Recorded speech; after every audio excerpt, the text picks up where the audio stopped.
ठरलं तर मग या 20 नंबरच्या भागामध्ये आपण पाहणार आहोत पूर्णा जी बेशुद्ध आहे हे सगळे पाहून सगळे घाबरतात. त्याच टायमाला अश्विन तिला शुद्धीवर आणतो. पूर्णाही सांगायला लागते की या महिनावतीने मला कॉफी प्यायला ती आग्रह करत होती. कॉफी मी पियाले आणि मला ग्लानी यायला लागली आणि पुढचं मला काहीच आठवत नाही. सगळ्यांना समजते की चोरी करण्या अगोदर महिनावती आणि सदाशिवानी पूर्णाईला बेशुद्ध केली. अस्मिता बोलला किती विकृत माणसं आहेत. पैशासाठी माणसाचा जीव घेण्यासाठी ती पाठीपुढे करणारी माणसं नव्हती. ऐकल्यानंतर सायली पण चिडलेली असते. त्यामुळे ती प्रिया मला आजीची काळजी वाटते असं ती नाटक करायला लागते. त्यातले आपले सगळेजण आपली किती काळजी घेतात हे पाहून पूर्णाईचं मन भरून जातं. त्याच टायमाला पूर्णाई सांगायला लागते की माझे नातवंड माझी मुलं किती माझ्यासाठी धावपळ करतात हे मला समजलं. दुसरीकडे साक्षी सचिनला इम्प्रेस करण्यासाठी स्वतःची स्टाईल बदलते. सचिन ही तिच्यावर लट्टू झालेला असतो. त्याच टायमाला दोघं बोलत असतात आणि त्या टायमाला इथे टीव्हीवर एक न्यूज येते की जेलमध्ये भोगत असलेले 2 कैदी जेलमधून फरार झाले. जन्मठेपाची शिक्षा झाली होती. हे ऐकल्यानंतर सचिन शॉक होतो. तो साक्षीला सांगतो की भारतात असे कैदी फरार होऊ शकतात. तो सांगायला लागतो कॅनडामध्ये नियम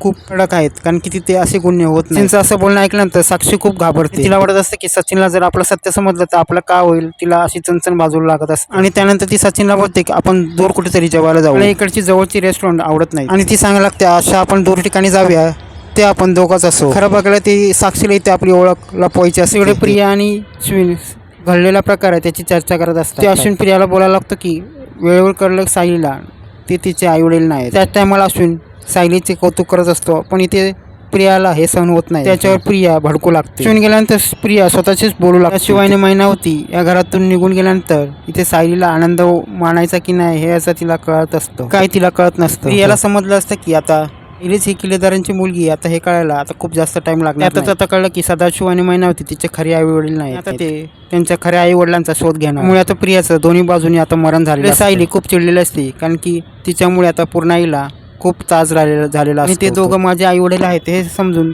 घरातले सगळे त्यांना सहन करत होते. त्या दिवशी सदाशिव पण खोटे बोलले की त्यांनी सांगितलं की त्यांच्या मुलीकडे ते गेले होते पण ते मुलीकडे न जाता ते कस्टडीत होते. सायली अर्जुनला जाब विचारते तेव्हा इथे अर्जुन सांगायला लागतं की मी तुला सांगणार होतो पण तू मधुभाऊच्या टेन्शनमध्ये होते म्हणून मी हे काय तुला सांगितलं नाही. अर्जुनला पण मनातल्या मनात वाटत असतं की आपण कुठली पण शहानिशा न करता त्यांना या घरात आणलं होतं. आपण या सगळ्यामध्ये आता सायलीच्या भावनाशी खेळलो त्यामुळे आपण तिचे खरे गुन्हेगार. अर्जुनला इथे शंका असते की सदाशिव आणि महिनावती सायलीचे आई वडील नाही मग DNA टेस्ट कसे मॅच झाले. तो पुन्हा एकदा DNA टेस्ट घेण्याचा ठरवतो.